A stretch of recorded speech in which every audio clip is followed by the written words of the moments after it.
وأوحى ربك إلى النحل أن اتخذي من الجبال بيوتا ومن الشجر ومما يعرشون ثم كلي من كل الثمرات فاسلكي سبل ربك ذللا.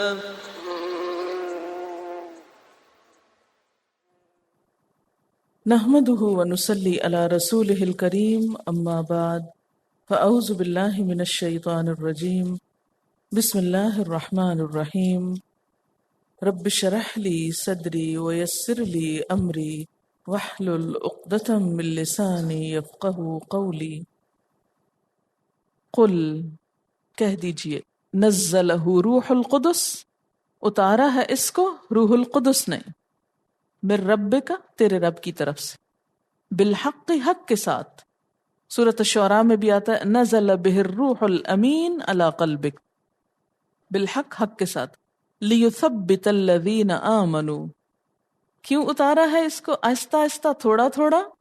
تاکہ جما دے ان لوگوں کو جو ایمان لائے، پختگی کے لیے، پکا کرنے کے لیے، تاکہ ایمان لانے والوں کے ایمان کو پکا کر دے.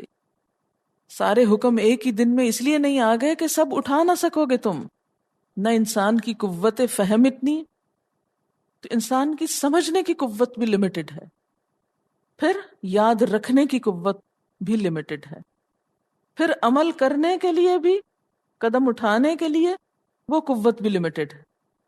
فرمایا کہ روح القدس اس کو نزلہ، بتدریج اتارنا، آہستہ آہستہ اتارا ہے اس کو روح القدس نے تیرے رب کی طرف سے، حق کے ساتھ. لیثبت الذین آمنوا، تاکہ جما دے، پکا کر دے، پختہ کر دے ان لوگوں کو جو ایمان لائے. ایمان والوں کی مضبوطی کے لیے تھوڑا تھوڑا آیا ہے. وہدن، اور ہدایت، وبشرا، اور خوشخبری، للمسلمین، مسلمانوں کے لیے. اب دیکھیں کہ جو بارش تھوڑی تھوڑی برستی ہے نا، وہ جذب ہوتی جاتی زمین میں، اور جو تیز بارش آتی ہے وہ کیچڑ کر کے جاتی. تو اب کہتے ہیں بارش کیا ہوئی؟ عذاب ہو گیا. ایک بارش رحمت ہوتی ہے نا، اور ایک عذاب ہو جاتی، طوفان بن کے بہاتی، سیلاب لاتی. لیثبت الذین آمنوا، کیچڑ سے پھسلنے سے اور ثبوت قدم سے، قدم جمنے سے مماثلت دیکھ لیں. وہدن، اور ہدایت، وبشرا، اور خوشخبری. کس کے لیے؟ مسلمانوں کے لیے. وہ بارش خوشخبری ہے جس کا پانی رک جائے، جذب ہو جائے، اور اس سے زرخیزی ہو. وَلَقَدْ نَعْلَمُ، اور ہم یہ بھی جانتے ہیں، یقیناً جانتے ہیں، انہم یقولون، کہ یہ لوگ کہتے ہیں. کیا کہتے ہیں؟ انما یعلمہ بشر، اس کو تو ایک انسان سکھاتا ہے. یہ لوگ کہتے ہیں کہ اس کو تو بس ایک انسان سکھا رہا ہے. دوسرا الزام. پہلا کیا تھا؟ مفتر. دیکھیں نا، ان کے بیان اصل میں بدلتے تھے، کبھی کہتے تھے مفتر اور کبھی کہتے تھے یعلمہ بشر. یہ دو چیزیں ایک تو نہیں ہو سکتی نا، کہ ہو سکتی ہیں؟ یہ دو مختلف خصوصیات ہیں. مفتر کا کیا معنی ہے؟ خود گھڑ لیا ہے، اور یعلمہ بشر، کسی اور نے سکھایا. تو پھر کون سی بات سچی؟ دونوں ہی سچی نہیں، دونوں ہی غلط ہیں. نہ مفتر ہے، نہ یعلمہ بشر ہے. سکھاتا ہے اس کو ایک انسان. کس کا نام لیتے تھے؟ لسان الذی، زبان اس شخص کی، یعنی جس کا نام لیتے ہیں اس شخص کی زبان. یلحدون الیہ، غلط اشارہ کرتے ہیں اس کی طرف. اعجمی، اجمی ہے. جن کی طرف یہ اشارہ کر رہے ہیں، جن کے بارے میں ان کا خیال ہے کہ وہ حضور کو سکھاتے ہیں، وہ تو عربی بھی نہیں جانتے، ان کی تو زبان بھی اجمی ہے، اوپری ہے.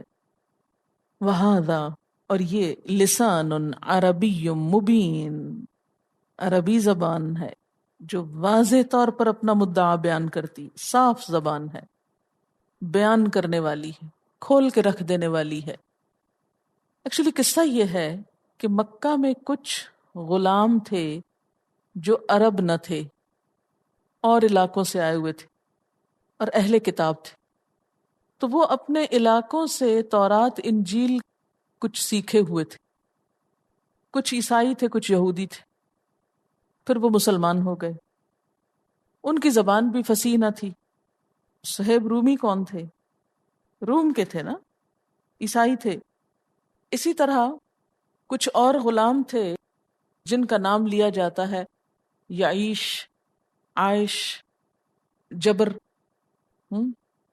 ہویتب، یسار، بلعام، بلعام.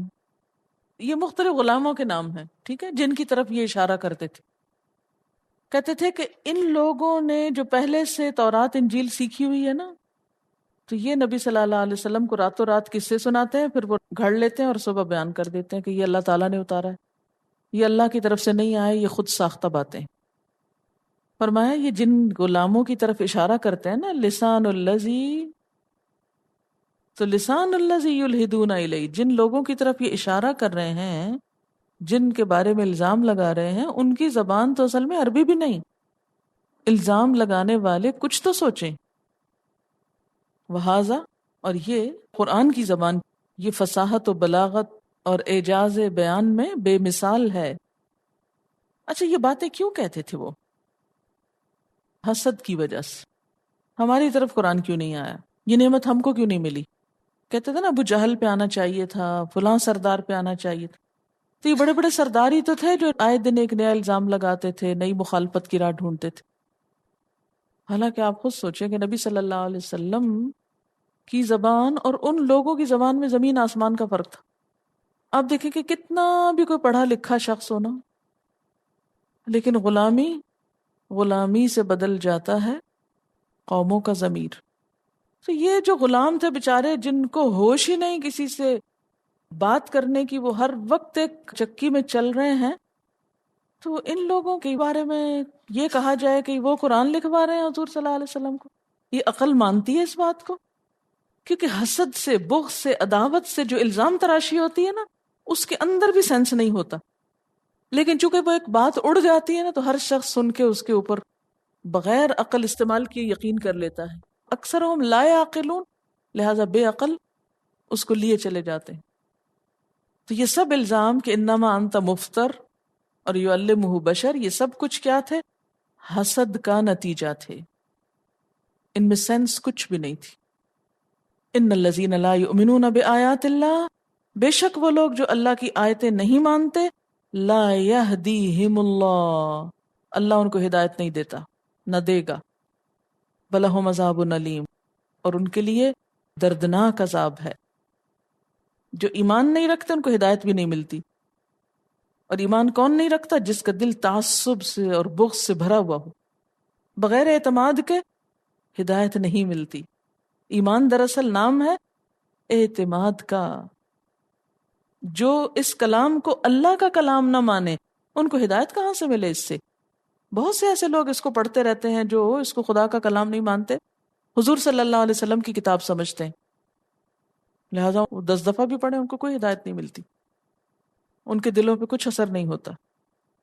انما یفتر الکذب الذین لا یؤمنون بآیات اللہ، یہ کہتے ہیں انما انت مفتر، انما یفتر الکذب الذین لا یؤمنون بآیات اللہ.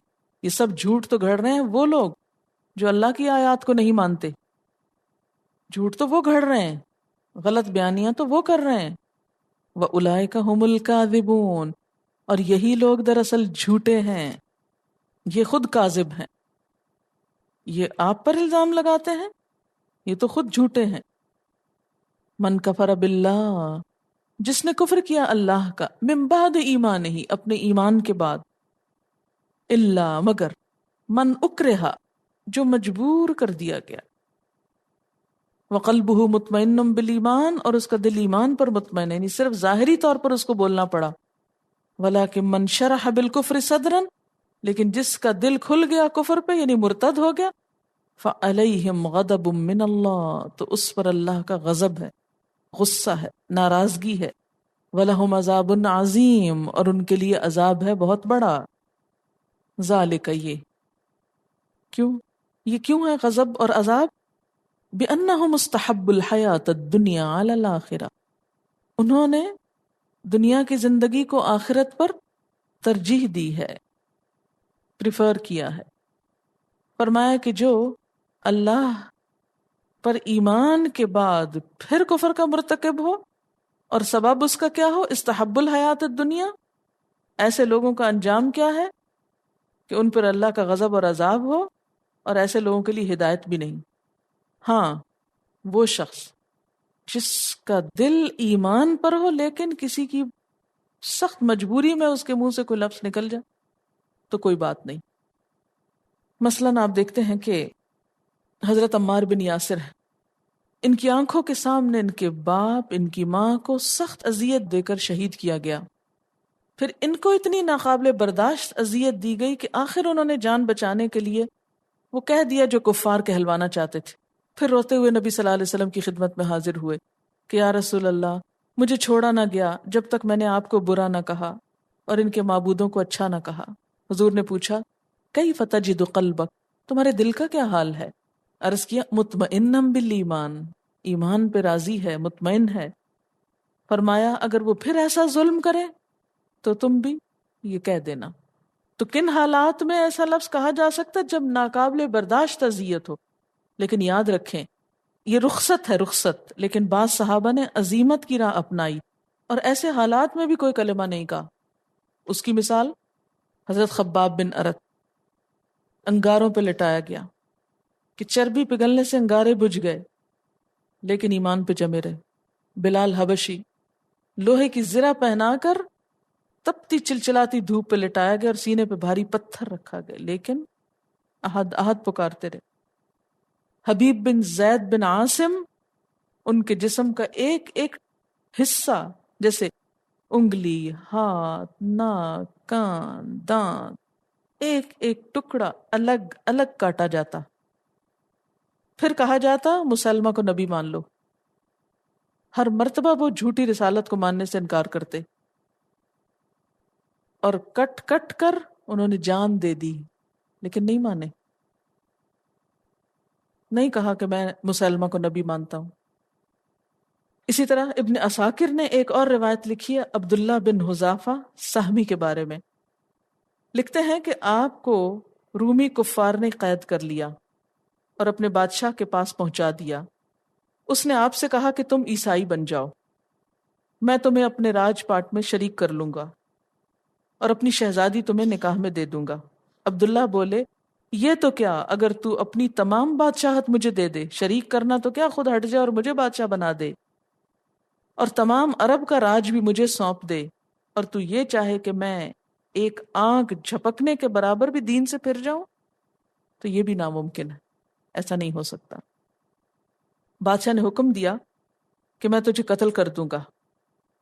حضرت عبداللہ نے جواب دیا تجھے اختیار ہے، کر دو قتل۔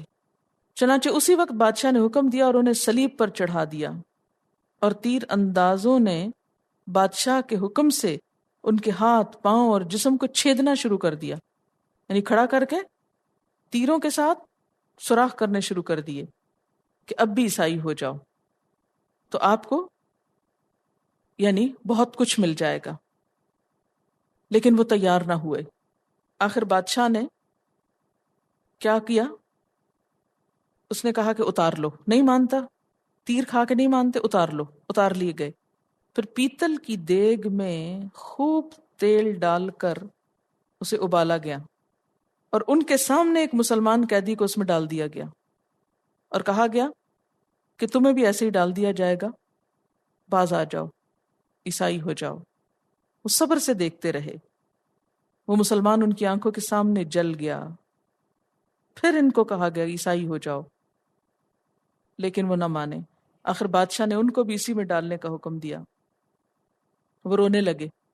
بادشاہ سمجھا کہ اب مان جائیں گے، مگر عبداللہ نے کہا میرا رونا اس لیے تھا کہ کاش میرے ایک ایک روئے میں بھی جان ہوتی اور وہ ساری جانیں اسی طرح لی جاتی اور میں ہر جان کو اسی طرح دیتا، تو بھی میں سمجھتا کہ میرا حق ادا نہیں ہوا۔ اور یہ سن کر بادشاہ نے ان کو اور ان کے ساتھیوں کو چھوڑ دیا۔ تو ایسی مثالیں بھی ہیں۔ یعنی حضرت عبداللہ کو جب ڈالا جانے لگا اس تیل میں تو کہنے لگے میرے پاس صرف ایک جان ہے، جو اللہ کو دوں گا اس طرح. کاش میرے ایک ایک بال کی جگہ میری ایک جان ہوتی تو میں ہر جان اسی طرح دیتا کہ مجھے ایمان اتنا پیارا ہے. ایسے پختہ ایمان اور کردار کے لوگ تھے جنہوں نے واقعی اسلام کی خدمت کی، اور ان کا ایمان دیکھ کر دنیا ہوا کے رخ کی طرح مسلمان ہو گئی. جیسے ایک ہوا چلتی نا تو پتے ہلنے لگتے، اس طرح لوگوں کے دل ہل جاتے تھے مسلمانوں کو دیکھ کر، کیونکہ ایمان کا پہاڑ تھے. آج ہمارا حال کیا ہے؟ کہتے کچھ ہیں، کرتے کچھ ہیں، تھوڑی سی تکلیف آتی ہے تو منہ موڑ کے چلے جاتے ہیں.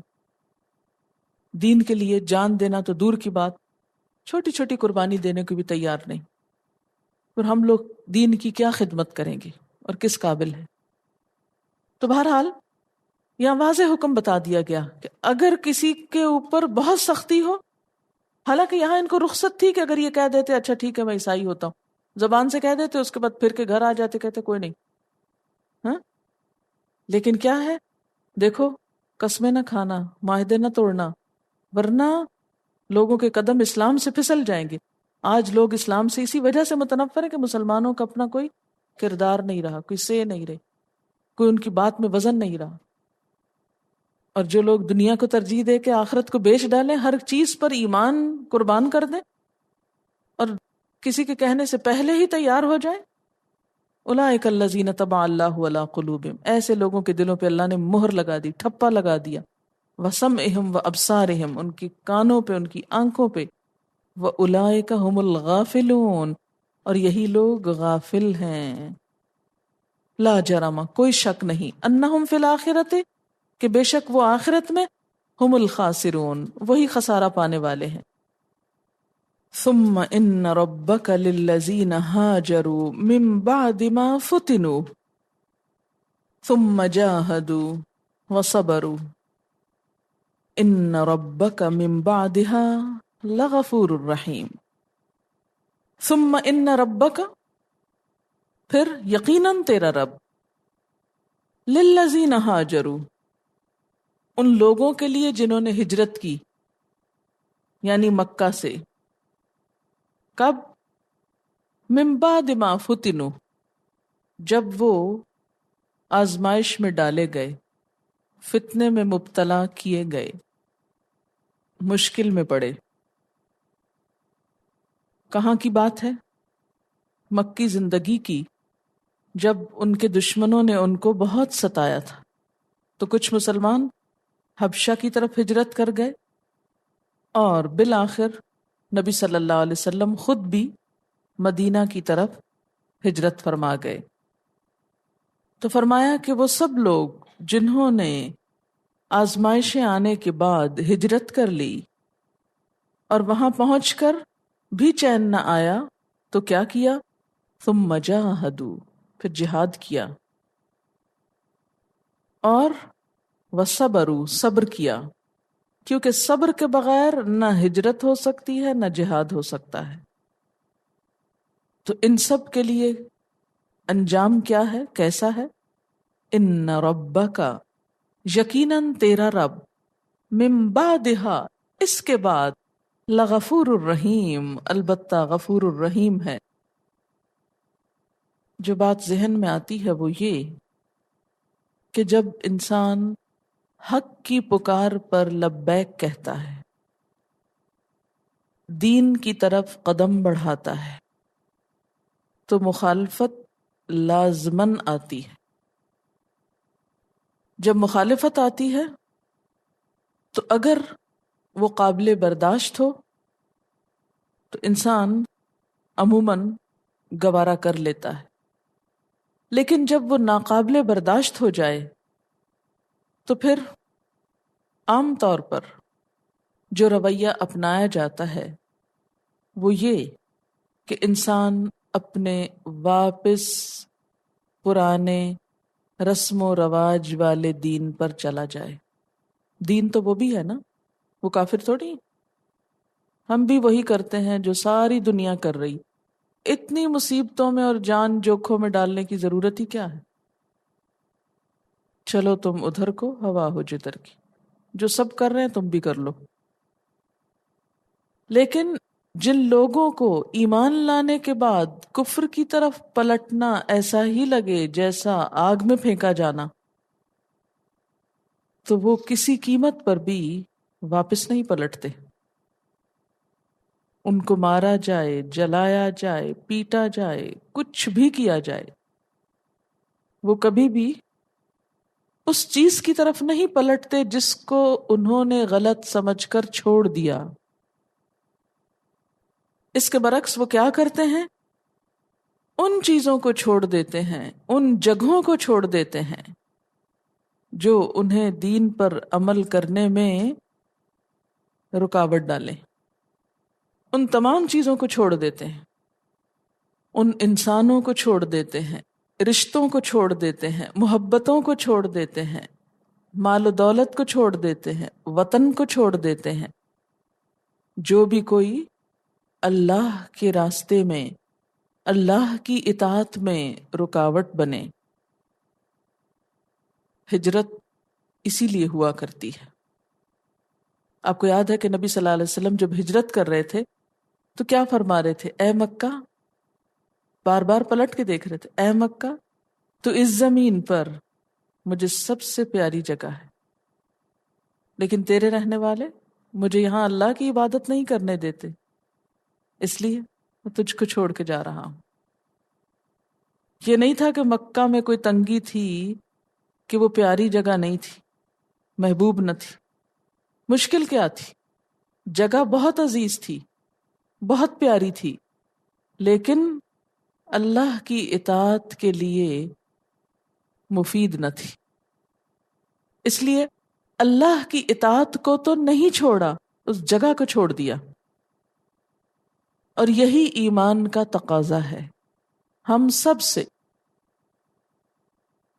جس شخص کے پاس بیٹھ کر، جس جگہ پہ بیٹھ کر، جن لوگوں میں بیٹھ کر، جس بھی جگہ پر کوئی بھی ہو، آپ سمجھیں کہ آپ اللہ کی نافرمانی کر رہے ہیں فرما برداری کی بجائے، اس کو اوائڈ کر لیں کسی بھی طرح. ہجرت دراصل کیا ہے؟ اوائڈنس. کس سے؟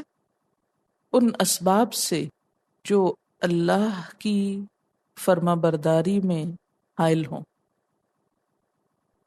اسی لیے کہتے ہیں نا، حدیث میں آتا ہے المہاجر من ہاجر ما نہی اللہ عنہ. اصل مہاجر وہ ہوتا ہے جو ان چیزوں کو چھوڑ دے جن سے اللہ نے منع فرمایا ہے. یہ اصل ہجرت ہے. ان چیزوں کو اوائڈ کرے جن پہ اللہ راضی نہیں. اس کے لیے کچھ بھی چھوڑنا پڑے چھوڑ دے، کیونکہ ساری مخلوق ایک طرف، سارا جہان ایک طرف، اور اللہ کی ذات ایک طرف. سب کو چھوڑا جا سکتا ہے، اللہ کو نہیں چھوڑا جا سکتا. ہر خواہش قربان کی جا سکتی، لیکن اللہ کی خوشی کو قربان نہیں کیا جا سکتا. یہی سچی محبت کا تقاضا ہے اللہ کے ساتھ. ان ربک من بعدها لغفور الرحیم. کیا پتہ چلا غفور الرحیم کا معنی؟ من بعدها، اور ہم کہتے ہیں من قبلها، ہم اس سے پہلے ہی کہتے ہیں کہ اس کے بغیر ہی غفور الرحیم ہے. یہی سمجھتے ہیں نا.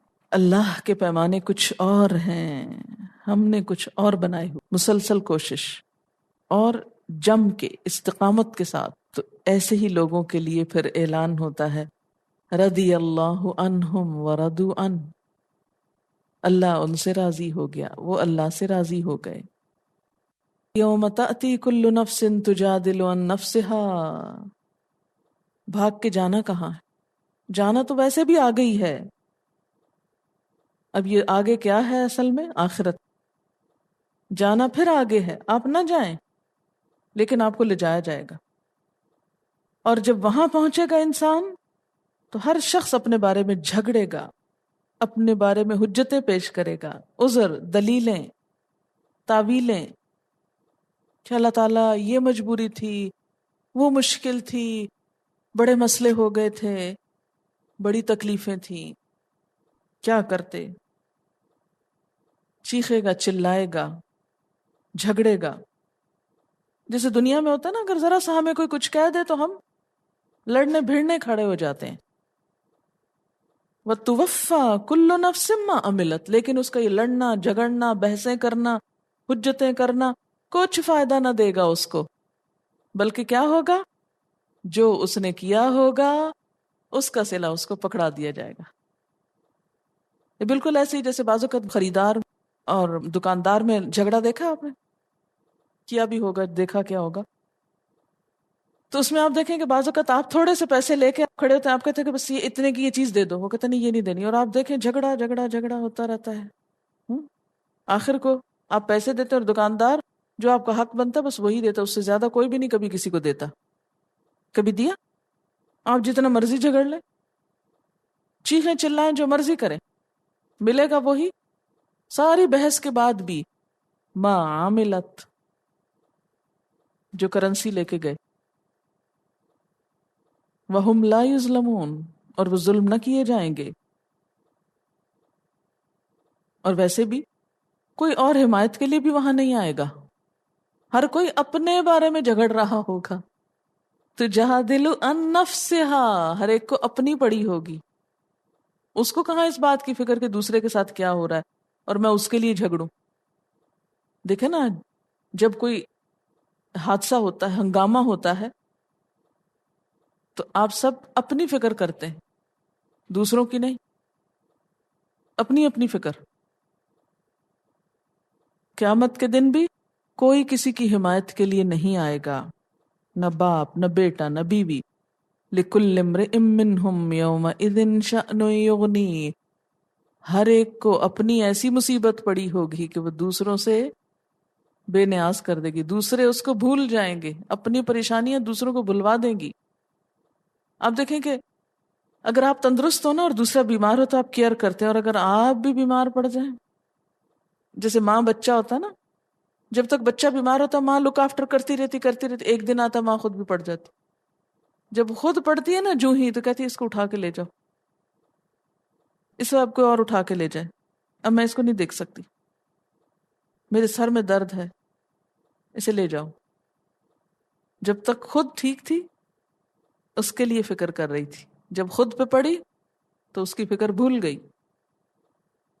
یوم تأتی کل نفس تجادل عن نفسها وتوفی کل نفس ما عملت، ہر ایک کے پیالے میں وہی پڑ رہا ہے جو کرنسی لایا، بس اتنا اتنا ڈالا جا رہا ہے۔ وَهُمْ لَا يُظْلَمُونَ، ظلم نہ کیا جائے گا۔ اچھا آج ہمارا حال کیا ہے، پیمانہ کیا؟ ہم یہ دیکھتے ہیں کہ کون کام نہیں کر رہا تو چلو ہم بھی نہ کریں، یہ نہیں دیکھتے کہ کون زیادہ اچھا کر رہا ہے کہ ہم بھی ویسا کر لیں۔ لیکن قیامت کے دن پھر رشک آئے گا اور سوچے گا انسان کاش وہ میں اتنے بڑے درجے پانے والے کے ساتھ میں بھی ہوتا۔